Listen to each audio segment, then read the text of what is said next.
Medicine. तो अभी हम ये टॉपिक आपका जो सोशियोलॉजी ऑफ एजुकेशन का 12.3 है, mainstream education and marginalise people, उसको देख लेते हैं। तो बेसिकली दिक्कत क्या है, जो एजुकेशन सिस्टम बनाया गया है ओवरऑल सबके लिए, वो कहीं ना कहीं सबके लिए परफेक्ट नहीं है। मान लीजिए कि आप एक ऐसे फैमिली से आते हैं, एक सिंपल सा एग्जांपल लेते हैं। मान लीजिए आपके घर पे कोई रीजनल भाषा बोली जाती है, हिंदी ही बोली जाती है, और आपको ऐसे स्कूल में डाल दिया जाए जहाँ सब कुछ इंग्लिश में पढ़ाया जा रहा हो, टीचर इंग्लिश में बोल रहा हो और आपकी ज़ीरो नॉलेज हो इंग्लिश में, क्या आप वो समझ पाएंगे? वही चीज़ हम यहाँ पे डिस्कस करने जा रहे हैं कि जो फ्रेमवर्क है स्कूल का, वो सोशल जस्टिस देना चाहिए। ये देखना चाहिए कि किस तरीके से हम स्कूल के करिकुलम को या स्कूल की बुक्स को डिज़ाइन करें, या एक इस तरीके का इन्वायरमेंट प्रोवाइड करे बच्चों को जहाँ उनको अच्छी फीलिंग आए। बहुत सारी स्टडीज़ हुई हैं ऐसे एरियाज़ की जहाँ पे एसटी और एससीज वगैरह बच्चे रहते हैं, और पता लगता है कि वहाँ पे टीचर्स बहुत ज़्यादा नंबर में नहीं है, टीचर की अच्छी क्वालिटी नहीं है, मतलब टीचर अच्छे से पढ़ाते नहीं है, जो इंफ्रास्ट्रक्चर है, जो बिल्डिंग है वो अच्छी नहीं है, एकदम पुरानी सी, ना रंग है ना कुछ है, एकदम खाली खाली सा एरिया है। उसके बाद वॉशरूम्स और ये सब बेसिक नीड्स नहीं है। अब मान लीजिए कि आपका स्कूल इतना बोरिंग होगा और आप छोटे बच्चे हैं, क्या आप जाना चाहेंगे? कोई नहीं जाएगा। और यही रीज़न है, ये जो उनको इन्वायरमेंट नहीं प्रोवाइड किया जा रहा, तो उनको कोई मोटिवेशन नहीं अंदर से आता कि वो स्कूल जाके पढ़ें। कृष्ण कुमार जी ने जो ये करिकुलम है, जो कि सेंट्रलाइज्ड करिकुलम है, उसके बारे में बात की है। इन्होंने बताया है कि जो किताबें या मतलब किताबें या जो भी जिस तरीके की चीज़ें पढ़ाई जाती हैं स्कूल में, कहीं ना कहीं वो सिर्फ ऊंचे वर्ग के या जो मेन स्ट्रीम के लोग हैं उनके बारे में बात करती है। इन मार्जिनलाइज लोगों का कोई स्टोरी नहीं होता। आप कहानियां पढ़ेंगे तो उसमें शहरी बच्चों की कहानियां लिखी जा रही हैं, उन बच्चों की कहानियां लिखी जा रही हैं जो उच्च वर्ग से आते हैं। तो इनकी ना कहानियों के बारे में इनको पता चल रहा है, ना इनके कल्चर के बारे में पता चल रहा है। तो इनको समझ ही नहीं आता कि किस दुनिया के बारे में पढ़ रहे हैं, क्योंकि वो दुनिया जिसमें वो रह रहे हैं और जो किताबों में पढ़ रहे हैं वो बहुत अलग दुनिया है दोनों। ठीक है। उसके बाद अगर हम करिकुलम की आगे बात करें, तो वही स्टेरियोटिपिकल आइडियाज को बार बार रिक्रिएट करता है। यानी जब भी उसमें कोई पिक्चर दिखाया जाएगा तो ये दिखाया जाएगा कि एस टी एस सी जो कम्युनिटी से बच्चे हैं, या जो लोग हैं वो लेबर का काम कर रहे हैं, वही अपर कास्ट का है। स्टोरीज वगैरह में भी सरनेम के द्वारा भी वो ऊंचे पद पे है, डॉक्टर है, इस तरीके से। तो बच्चों के माइंड पे इन सब चीज़ों का बहुत ज़्यादा इम्पैक्ट पड़ता है, क्योंकि वो ट्रेडिशनली एक लो पोजिशन पे है, पहले से ही एस टी एस सी लो पोजिशन पे है। और जब कहानियों में, किताबों में, स्टोरीज में, करिकुलम में उनको यही चीज़ सिखाई जाएगी तो उनको कैसा फील होगा? ठीक है। इसके अलावा हम जेंडर स्टेरियोटाइप भी देखते हैं, जैसे कि विमेन को हमेशा, जो औरतें होती हैं उनको स्टेरियोटिपिकल फैशन में, जैसे घर पे खाना बनाते हुए, कुकिंग करते हुए, इस तरीके से दिखाया जाता है। तो कहीं ना कहीं जो बच्चियां उसको पढ़ती हैं वो समझ जाती हैं कि ये यही हमारा रोल है, हमें बच्चे मतलब शादी करनी है, बच्चे पैदा करना है, इसके अलावा नहीं। जो पेट्रियार्किकल सिस्टम है उसी को एक्सेप्ट करने लग जाती हैं। ठीक है। उसके बाद हम ये भी देखते हैं कि लो एक्सपेक्टेशन और लैक ऑफ इंकरेजमेंट भी होता है पुअर परफॉर्मेंस का। एस सी एस टी घर से जो बच्चे आते हैं या लड़कियां जो होती हैं, उनको बहुत कम घर से पुश मिलता है, उनसे कोई एक्सपेक्ट भी नहीं करता कि वो पढ़ के कुछ बन जाएंगे। आपने बहुत कहावत सुनी है, इतना पढ़ क्यों रहे हो, पढ़ के क्या हो जाएगा, इस टाइप की बहुत सारी चीज़ें पॉपुलर हैं कहावत, और इस वजह से कहीं ना कहीं उनके ऊपर इम्पैक्ट पड़ता है। ठीक है।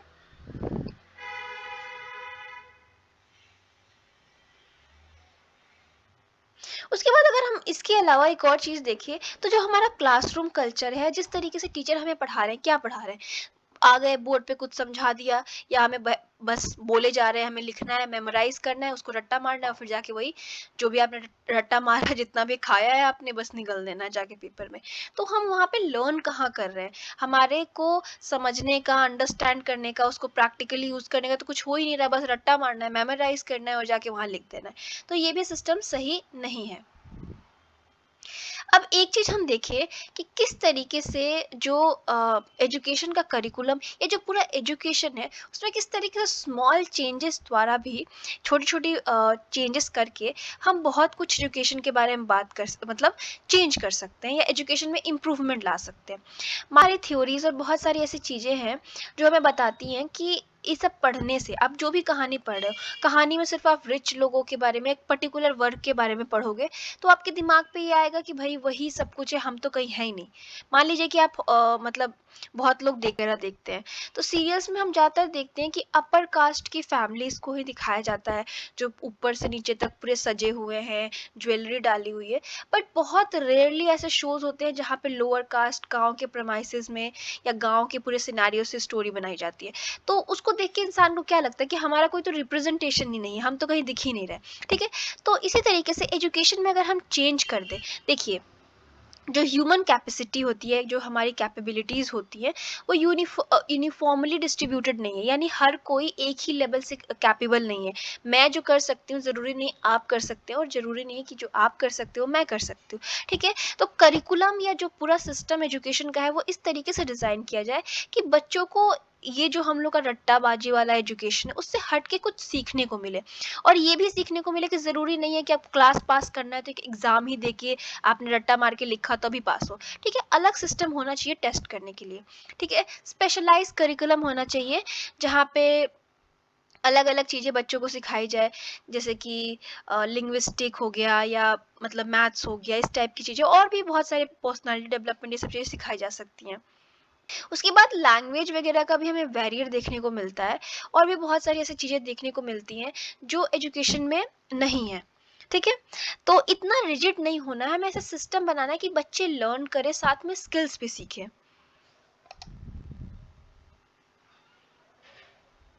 और कई बार जब हम सेकेंडरी एजुकेशन में जाते हैं, तो अगर हमने लैंग्वेज पे और मैथ्स पे और इन सब चीज़ों पे, टेक्निकल नॉलेज पे ध्यान नहीं दिया, तो बेसिकली रट्टा मारना, याद करना फैक्ट तो आपको कहीं लेके नहीं जाएगा। तो इस तरीके का एजुकेशन हो कि स्किल्स वगैरह भी डेवलप हो।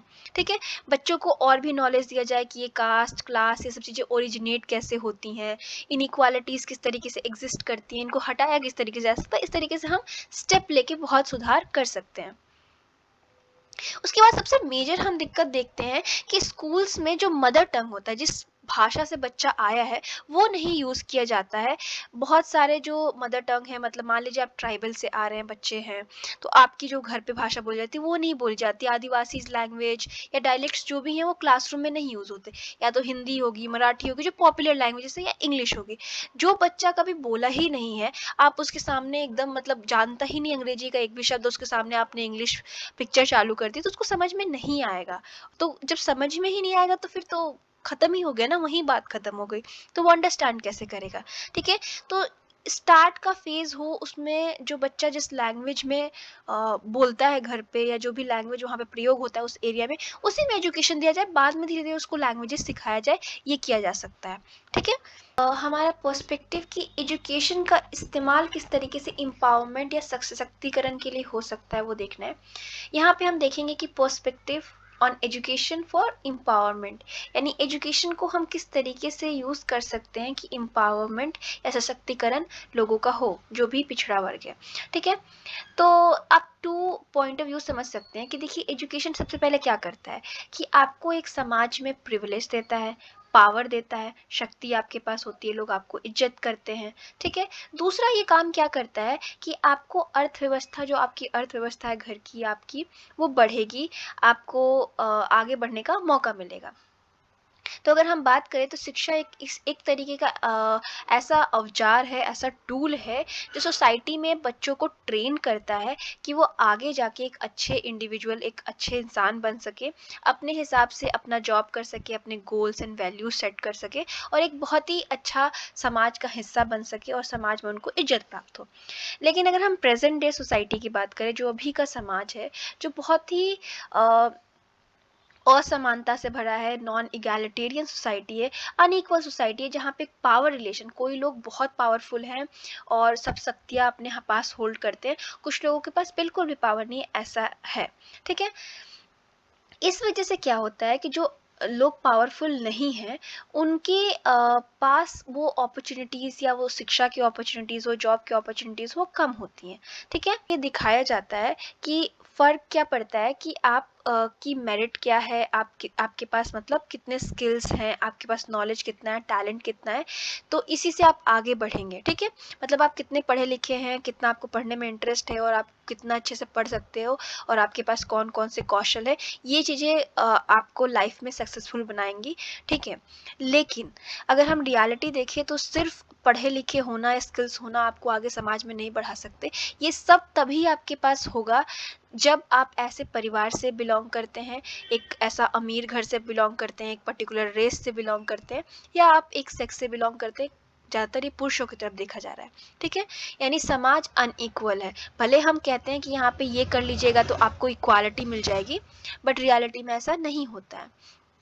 इवन स्कूल भी उसी प्रकार से शिक्षा देता है जिस प्रकार के परिवार से आप आते हैं। ज़्यादातर आप देखेंगे कि जो हाई क्लास की फैमिलीज़ के बच्चे होंगे वो रेगुलर लोगों के स्कूल्स में नहीं जाते हैं, बिकॉज उनको उसी के लिए ट्रेनिंग दिया जाता है कि आप हाई सोसाइटी में कैसे रहेंगे। वहीं पे एक वर्कर का बच्चा है तो वो एक ऐसे स्कूल में जा रहा है जहाँ पे उसको फ्यूचर में वर्कर बनने का शिक्षा दी जा रही है। तो ये सब चीज़ों की बात की जा रही है। अगर हम फंक्शनलिस्ट लोगों का आइडिया को देखें तो वो लोग कहते हैं कि जो एजुकेशन है वो एक ऐसा इक्वल सोसाइटी क्रिएट कर देगा, जो मतलब एजुकेशन के द्वारा समाज में इक्वालिटी आ जाएगी, समानता आ जाएगी। लेकिन बाउल्स एंड गिंटीज जो हैं वो इस बात को मना करते हैं। वो बोलते हैं कि नहीं, ऐसा नहीं हो रहा, बल्कि शिक्षा के द्वारा जो लोग पिछड़े हैं वो और पिछड़े होते जा रहे हैं, बिकॉज जो शक्तिशाली है वो शिक्षा को भी कंट्रोल कर रहा है। ठीक है, और इसी लुइस एल्थ्यूसर ने, एक फ्रेंच फिलोसोफर हैं, आगे बढ़ाए हैं। उन्होंने बोला है कि कहीं ना कहीं जो शिक्षा है उसमें पावरफुल लोग कंट्रोल करते हैं शिक्षा को, और वो जैसे चाहे वैसे लोगों को क्रिएट कर सकते हैं। जैसे मैंने ऊपर एग्जांपल दिया कि वर्कर के बेटे को वर्कर बनने की ही ट्रेनिंग दी जाएगी, और एक मैनेजर का बेटा है तो मैनेजर बनने की ट्रेनिंग दी जाएगी। इस तरीके से समाज है, और ये समाज में जो पावरफुल लोग हैं, जो शक्तिशाली लोग हैं, वो चाहते हैं कि समाज में असमानता बनी रहे, क्योंकि हम टॉप पे रहें हमेशा। ठीक है, अगर हम अमर्त्य सेन और जीन ड्रेगेस की स्टडी देखें तो इसमें एजुकेशन के बारे में इन्होंने बताया है, दो टर्म के बारे में इन्होंने बात की है, फंक्शनिंग एंड कैपेबिलिटी। तो ये लोग बात करते हैं कि फंक्शनिंग का मतलब क्या होता है कि एक पर्सन जो काम करता है, जो काम द्वारा कुछ अचीव करता है। लेकिन कैपेबिलिटी क्या होता है कि आपके पास कैपेबिलिटी है कि आप चूज कर सके कि आपको करना क्या है। मतलब आपके पास इतना पैसा है कि आप चूज कर सके कि मैं इंडिया के कौन से बड़े वाले कॉलेज में पढ़ूंगा, विदेश जाके पढ़ूंगा। वो आपकी कैपेबिलिटी है, आपके पास बहुत सारे ऑप्शंस होना। ठीक है, तो यही फ्रीडम, ये कैपेबिलिटी सबको देना एक समाज में इक्वालिटी लाएगा कि आपके पास ऑप्शन है, और यही सबके पास नहीं होता है। अब मान लीजिए कि कोई एक यंग बच्चा स्कूल जाता है, तो वो स्कूल से बहुत सारे रीजंस की वजह से निकाला जा सकता है। मान लीजिए उसकी बहुत गरीबी हो, वो ऐसे समाज से आता हो जिस समाज के लोग स्कूल नहीं जाते हो, फैमिली प्रॉब्लम, इन सब चीज़ों की वजह से उसके पास लिमिटेड ऑप्शन है, उसके पास कोई ऑप्शन ही नहीं बचा। मान लीजिए अब स्कूल से निकाले तो क्या ऑप्शन बचा? वही अमीर बच्चे के पास ये ऑप्शन नहीं है ना। मान लीजिए कि वो किसी स्कूल में पढ़ता है अमीरों वाले, और वहाँ पे उसने बहुत बड़ा कुछ कर भी दिया, तो उसके पेरेंट्स के पास इतना पैसा है कि उससे भी बड़े स्कूल में डाल देंगे दूसरा। तो ये होती है। तो इसी टर्म को ये लोग बोलते हैं कैपेबिलिटी डिप्राइवेशन, मतलब जिसके पास ये कैपेबिलिटी या पावर ना होना कि लोगों को इन्फ्लुएंस कर सके। ठीक है, और ये लोग एजुकेशन के 5 तरीके से बताते हैं जो क्रूशियल है हमें समझाने के लिए कि एजुकेशन कितना इंपॉर्टेंट है। फर्स्ट क्या होगा, इंट्रिंसिक की सबसे पहली इंपॉर्टेंस ये लोग बताते हैं कि अगर आप पढ़ाई करेंगे तो आपका पर्सनल ग्रोथ होगा, सेल्फ डेवलपमेंट होगा, आपका जो ओवरऑल आपकी पर्सनालिटी है उसमें डेवलपमेंट होगा।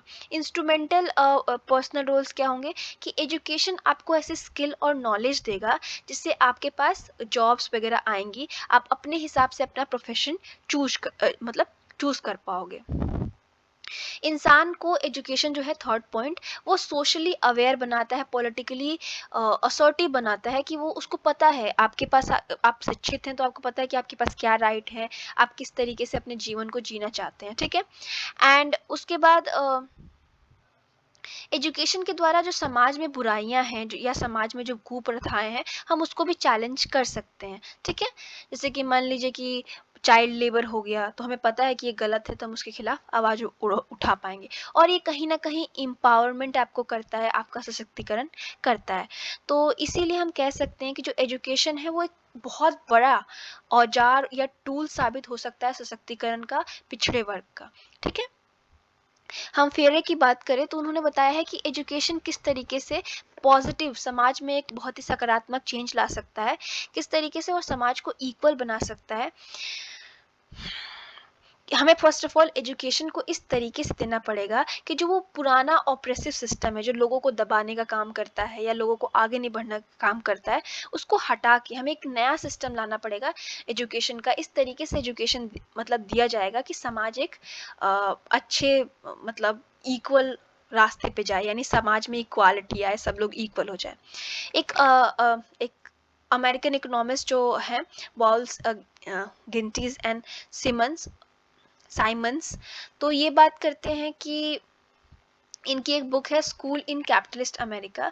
तो वो बताते हैं कि कहीं ना कहीं इनका जो मॉडल का नाम है, उस मॉडल को बोलते हैं इकोनॉमिक रिप्रोडक्टिव मॉडल।